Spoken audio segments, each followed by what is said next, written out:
प्रणून बच्चों, आज मैं जो है सरलरेखी गति से संबंधित कुछ महत्वपूर्ण बहुविकल्पी प्रश्न को हल करवाने वाला हूँ और ये परीक्षा की दृष्टि से बहुत इम्पोर्टेंट है और इनको आप अंत तक देखिए। ये English medium student, CBSE board student या यूपी बोर्ड के स्टूडेंट सबके लिए बहुत इम्पोर्टेंट है। तो शुरू करते हैं। सबसे पहला प्रश्न, out of the following which can not be negative, मतलब निम्नलिखित में से कौन सा निगेटिव या ऋणात्मक नहीं हो सकता है। Total path length, velocity, acceleration, none of this. Total path length का मतलब हो गया चली गई कुल लंबाई, गति, त्वरण, और इसमें से कोई नहीं। तो बच्चों जो वेलोसिटी होती है वो भी निगेटिव हो सकती है, क्योंकि जब कोई वस्तु किसी वस्तु से टकरा के वापस लौटती है तो उसकी वेलोसिटी निगेटिव हो जाती है। एक्सेलरेशन निगेटिव भी हो सकता है, क्योंकि जब स्पीड कम होगी तो एक्सेलरेशन जो है निगेटिव हो जाएगा। लेकिन टोटल पथ लेंथ जो किसी भी गतिमान वस्तु के द्वारा चली गई कुल दूरी कभी भी निगेटिव नहीं हो सकती, ये धनात्मक होगा। अतः पहला वाला विकल्प सही होगा। अब चलते हैं दूसरे प्रश्न की ओर। The SI unit of acceleration is, मतलब कि त्वरण का SI मात्रक क्या है। त्वरण का SI मात्रक आप सबको पता है, मीटर पर सेकंड स्क्वायर होता है। इसमें बहुत ज़्यादा बताने की ज़रूरत नहीं है, इसलिए दूसरा वाला विकल्प सही होगा। अब चलते हैं अगले प्रश्न की ओर। The rate of change in velocity with respect to the time. Rate of change of velocity with respect to the time. बच्चों जो rate of change of velocity आपको पता होगा, जो v-u/t, ये आपको पता है, ये त्वरण के बराबर होता है। तो rate of change of velocity with respect to time is equal to the acceleration, इसलिए दूसरा वाला विकल्प सही है। नेक्स्ट चलते हैं चौथे प्रश्न की ओर। Rate of change of displacement. अब यहाँ पे डिस्प्लेसमेंट मतलब विस्थापन जो है समय के साथ परिवर्तित हो रहा है, तो उसको हम क्या कहते हैं। अगर विस्थापन समय के साथ परिवर्तित हो रहा है तो उसको हम कहते हैं वेलोसिटी, मतलब कि तीसरा वाला विकल्प सही है। तो वेलोसिटी बराबर होता है डिस्प्लेसमेंट बटे टाइम। अगले प्रश्न की ओर चलते हैं। The area under cancellation time graph. जो टाइम और एक्सेलरेशन के बीच में जो एरिया होता है उसको हम चेंज इन वेलोसिटी के रूप में कह सकते हैं कि वेलोसिटी में जो परिवर्तन होता है वो टाइम और एक्सेलरेशन के बीच में ग्राफ खींचकर हम निकाल सकते हैं। तो तीसरा वाला विकल्प सही है। नेक्स्ट है, 2 cars A and B are running at a velocity of 60 km/h and 45 km/h. What is the relative velocity of the car A with respect to the car B if both are moving eastward? अगर दोनों एक ही दिशा में move कर रहे हैं तो उनकी जो वेलोसिटी होगी वो घट जाएगी। तो हम ये कह सकते हैं जो वेलोसिटी होगी 60 - 45 के बराबर हो जाएगी, और ये 15 के बराबर होता है, 15 km/h। अतः विकल्प फर्स्ट सही है। अगले प्रश्न की ओर चलते हैं। A body start from 20 metre per second, अब it acceleration is 2 metre per second square, then the velocity of the body after 10 second.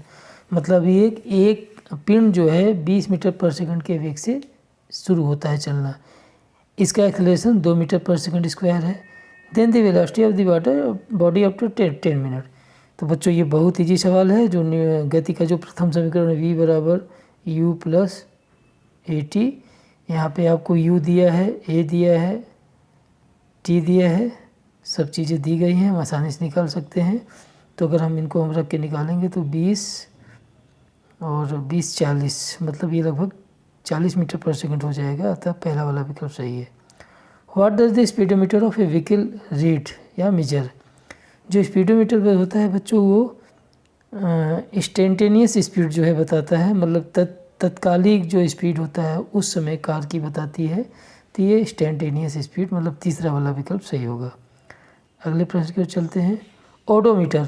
Car में आपने देखा होगा कि ओडोमीटर लगा होता है, सामने एक डिजिटल बोर्ड भी आता होता है और एक नीडल भी लगी होती है जो पहले की कारों में। तो वो हमारा डिस्टेंस बताता है, कितनी दूरी कार ने ट्रेवल किया। तो ये डिस्टेंस मतलब कि दूसरा वाला विकल्प सही है। तो ओडोमीटर डिस्टेंस को प्रदर्शित करता है। Negative acceleration is called retardation. Negative acceleration मतलब कि ऋणात्मक त्वरण कब होता है, जब वो कम हो जाता है, मतलब घटता जाता है समय के साथ, और वो रिटार्डेशन हो जाता है, मतलब कि माइनस में होता है। नेक्स्ट प्रश्न की ओर चलते हैं। Area under speed time graph represent.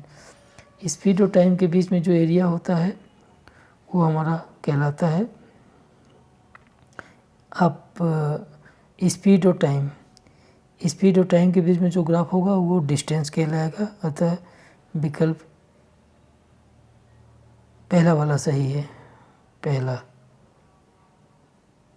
ये गलत हो गया है, पहला वाला विकल्प सही होगा, ये डिस्टेंस। अब चलते अगले प्रश्न की ओर। The area under the force represent curves represent. The area under the force displacement curve represent. आपको पता है कि जहाँ पे फोर्स है और वहाँ डिस्प्लेसमेंट हो रहा है तो वर्क होगा, वर्क किया गया कार्य। चौथा वाला विकल्प सही होगा, क्योंकि W होता है F मल्टीप्लाइड बाई डिस्टेंस या डिस्प्लेसमेंट। नेक्स्ट प्रश्न। A body is moving with uniform acceleration, its velocity. क्या होगा, अगर वो यूनिफॉर्म एक्सेलरेशन से मूव कर रही है तो उसकी वेलोसिटी जो है क्या होगी, वो यूनिफॉर्म होगी, वो भी बदलेगी नहीं, यूनिफॉर्म ही बनी रहेगी। अतः विकल्प तीसरा वाला सही है।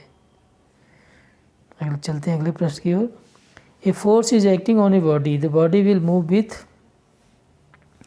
अगर किसी पिंड पर कोई बल कार्य कर रहा है तो वो चलना स्टार्ट कर देगी, और वो जब चलेगी तो यूनिफॉर्म एक्सेलरेशन से चलेगी।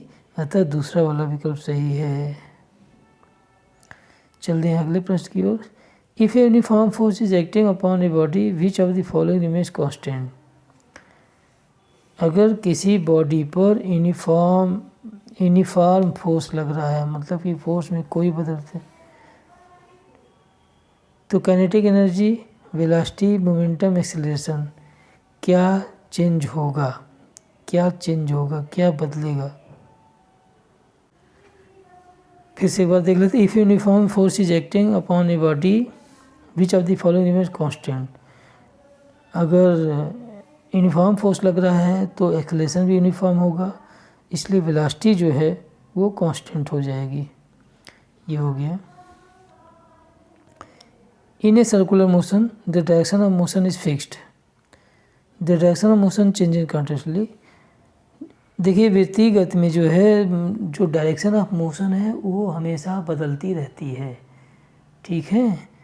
उसमें जो त्वरण कार्य करता है वो सेंटर या केंद्र की ओर काम करता है। अतः इसमें जो direction of motion changes continuously, तो दूसरा वाला विकल्प सही है।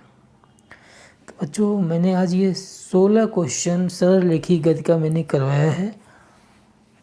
आप थोड़ा सा समय इसको दीजिएगा, और ये वास्तव में बहुत ही इम्पोर्टेंट प्रश्न है। आप कोई भी परीक्षा उठा के देख लीजिए, चाहे CPMT, नीट, IRT, पॉलिटेक्निक, ज़रूर आपको इस तरह के प्रश्न आपको मिल जाएंगे। धन्यवाद बच्चों।